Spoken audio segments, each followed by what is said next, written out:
Hello friends, vinyl community, music lovers, welcome to a new episode of The Vinyl Survivor. We're on episode 79 here. This is where I talk about 5 albums from my inbox, whether they be new purchases or purchases I made quite a while ago and just haven't had the chance to get to yet. Clean them up, give them a listen, let you know what I thought of each one, and let you know whether there's something that's going to be staying in the collection or going away. So we got 5 albums today, quite a variety here and quite a good interesting collection of albums, so should be a good show. Let's go ahead and get into it. So the first album we have here is the 4th album from Billy Joel from 1976. This is his album Turnstyles. This album features Say Goodbye to Hollywood, New York State of Mind. This is the first album Billy Joel recorded with his touring band, and it sort of marks a change of pace for Billy Joel. Leaving Hollywood, moving to New York was probably a good move for him, I guess you could say. It sort of moves him into his more popular period. And yeah, this is a good album, and I really enjoyed it. And enjoyed hearing some of these other songs that, weren't necessarily hits, but are from this time period. A really good album all around if you like Billy Joel. Insert here with some lyrics. I don't think you can see that. And then just album title on the back there. And of course, Billy Joel albums are going to be on Columbia with the red and orange label, with the family Productions sort of logo at the top there. It does have TML-S on one side and TML-M on the other side. So the first side was cut. They're both cut at the Mastering Lab in LA, and S stands for the slave lathe, and M stands for the master lathe. So yeah, this is a really enjoyable album from Billy Joel, and one that's going to be going in the collection, and definitely something you can, if you like Billy Joel, pick it up. It's a good album. Okay, moving on to the complete opposite end of the spectrum from Billy Joel. We have the debut album from the band Naam from 2009. Naam is sort of a stoner rock band, I guess you could call it. Sludge rock, psychedelic at times. Definitely a cool band. I think maybe it's meant to be read this way. Back cover with the lyrics. And this was a blind buy for me in my local music store. I just was flipping through and I saw a couple albums from this band, and I really liked the artwork on their albums, and did a little brief listen online on my iPhone. Liked what I heard and thought I would pick up one of their albums, so I was kind of in the mood for a blind buy. So I picked up their debut album, and it's really good, interesting, psychedelic sort of stoner rock kind of stuff. If you want something really heavy, really dark, just that kind of almost angry, but I don't know, just very dark and aggressive and interesting kind of music. This is something cool, and I thoroughly enjoyed listening to this several times now. Probably will be picking up some more from Naam in the future. They're out of Brooklyn, New York, 3-piece band. This is on TP Records, 2 LP set. Custom labels there, and you get a download code, and there's also an insert with some liner notes and some more of that sort of monochromatic photography with that fits in with the rest of the artwork. That's sort of brown and gold colors there. So yeah, Naam is a really cool sort of heavy psych stoner rock kind of group. If you just want those really sort of deep, dark, aggressive sounds, and you're looking for something like this, check these guys out. They're really cool. I believe they have 2 other full-length LPs at this point, and yeah, I'll be checking some more of their stuff out in the future. But this one's really good. Really good, strong debut, and really enjoyable listen if you're looking for that kind of thing. So Naam, self-titled debut, another one staying in the collection. Alright, next up we have, I believe this is the first 2014 album we're talking about in the Vinyl Survivor series. We're all the way into August already, and this is the first one we're actually talking about. Plenty more to come of these. I'm just starting to get into the area where I have some 2014 albums. So this is an album from the band Wax Fang, titled The Astronaut. Wax Fang are a psychedelic, proggy sort of group out of Lexington, Kentucky. And this is what they're calling a psychedelic space rock opera. titled The Astronaut, and it's basically, it tells a story of a space traveler who is separated from his spaceship and is sort of lost in space, and it's just basically his story. This is their third LP. As I said, it's just released this year in 2014 on Don't Panic Records. Insert here. And this is the black vinyl version of this album.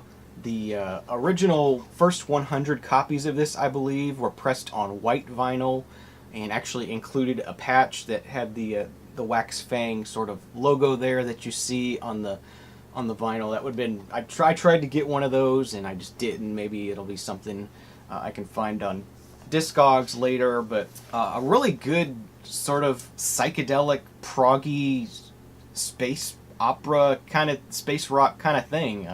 Very long. I mean, the title track, The Astronaut Part 1, takes up the whole entire of side A. It's like 18 minutes or something. It sort of ebbs and flows in and out of sort of these softer moments, and then you get these harder or more aggressive moments, and it's just a really cool piece of music and really enjoyable. So Wax Fang, The Astronaut, definitely check this out if you think you might be interested in something like that. This one does include a download as well. Okay, moving on, some more heavy kind of music. We have the second LP from the band Mind Spiders, but this is actually the first LP as recorded as an actual band. The first LP was all the instruments were played by the lead person, Mark Ryan, in the band.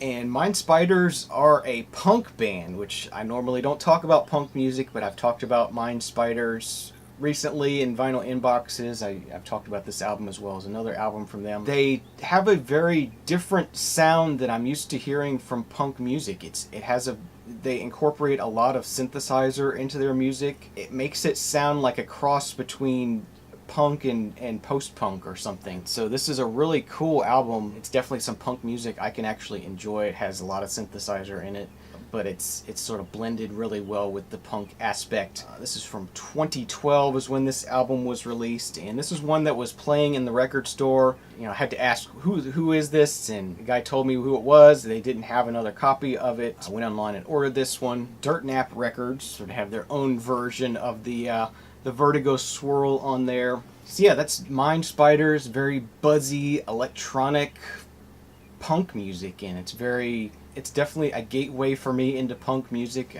As I've said, it's kind of a difficult genre for me to get into, but if you think you would like a more sort of buzzy electronic synthy version of punk music, give Mind Spiders a try. Definitely been enjoying this band. They've got 2 albums from them now, and sometimes you just want to hear something loud and thrashy, but not necessarily straight ahead punk music for me.